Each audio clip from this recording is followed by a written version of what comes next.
Yeehaw, writers! My name is Mrs. Lanning, and I'll be guiding you through our writer's workshop today.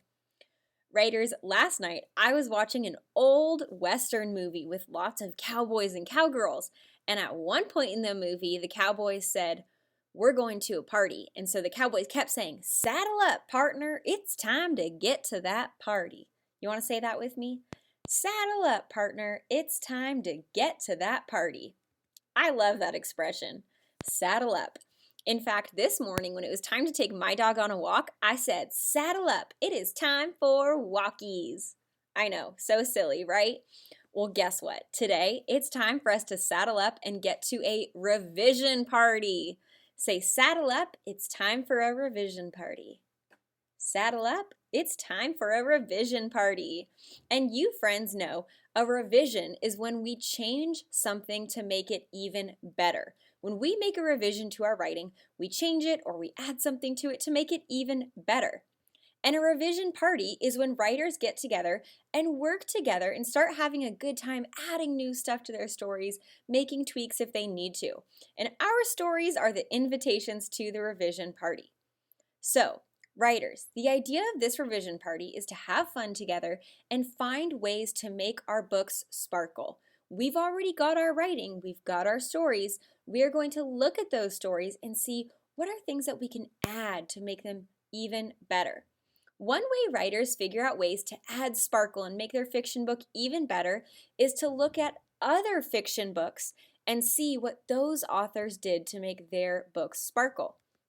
So, writers, I'm going to look at a few pages at a couple of Henry and Mudge stories because we know that is a series as well. And I'm thinking maybe this author, Cynthia Rylant, will give me some ideas that will help me add on to my story. So, I want you to be looking along and seeing what does Cynthia Rylant do in her fiction books that we could do as well. So, for example, on this page, I see there's a picture of Henry, his dog, and his father all curled up on the pink couch. And you know what? It looks really, really comfortable. In fact, the author gives us some clues about the setting, where the story happens, both in her words and in her illustrations. It's all detailed. And her pictures of the living room add some sparkle to the story. I can almost hear the TV and feel Mudge sitting on my lap. They all look so cozy, so she added those details into her drawing. So one thing we could say our favorite series authors do is they describe the setting in detail. Where it's happening, if it's outside, what's the weather like? What time of day is it? What season is it?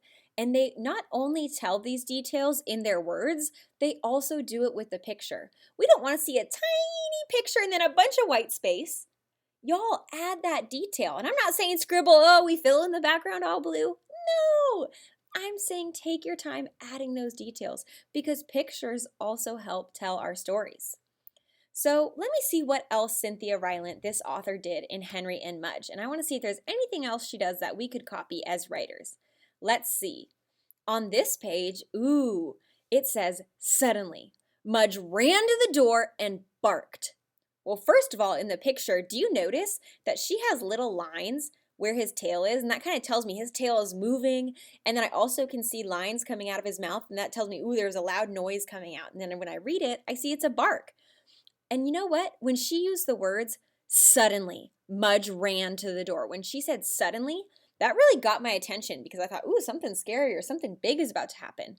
She really made the action exciting. She didn't just say, "Next, Mudge ran to the door and barked." She said, "Suddenly." What are those words that we could use?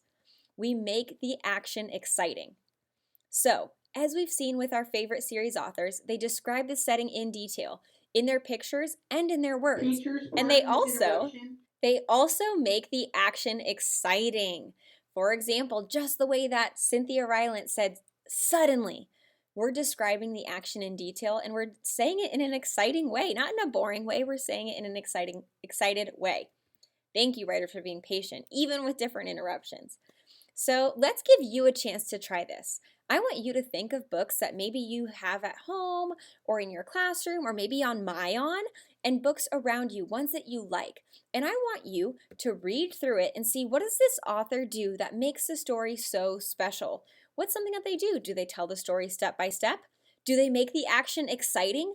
What words do they use that are exciting that maybe you could use in your story? And you can talk about one thing the author likes. I'll show you one more picture from our story.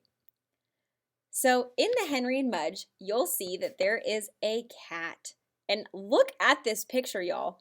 I like that in this picture, it's really zoomed in on the cat and it's trying to show us just how scruffy the cat is and how matted and crazy the cat's hair is.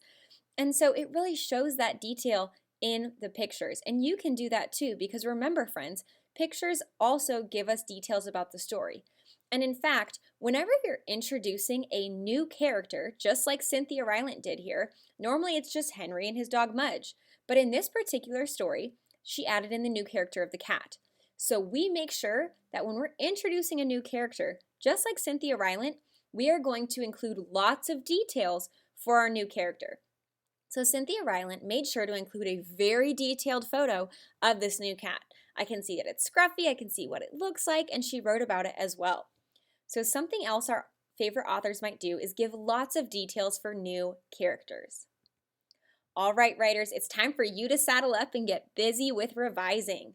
Today, I'm hoping that before you start a new book, I want you to take time to go back to the stories that you've written so far, and I want you to give them some added sparkle. And maybe you're going to use some strategies like Cynthia Rylant did. Maybe you're going to make the action exciting, or you're going to describe more about the setting. Think of those box sets and series that you love, and think about how you want your series and published books to be just like that. Now, let me give you a few quick tips before we get started.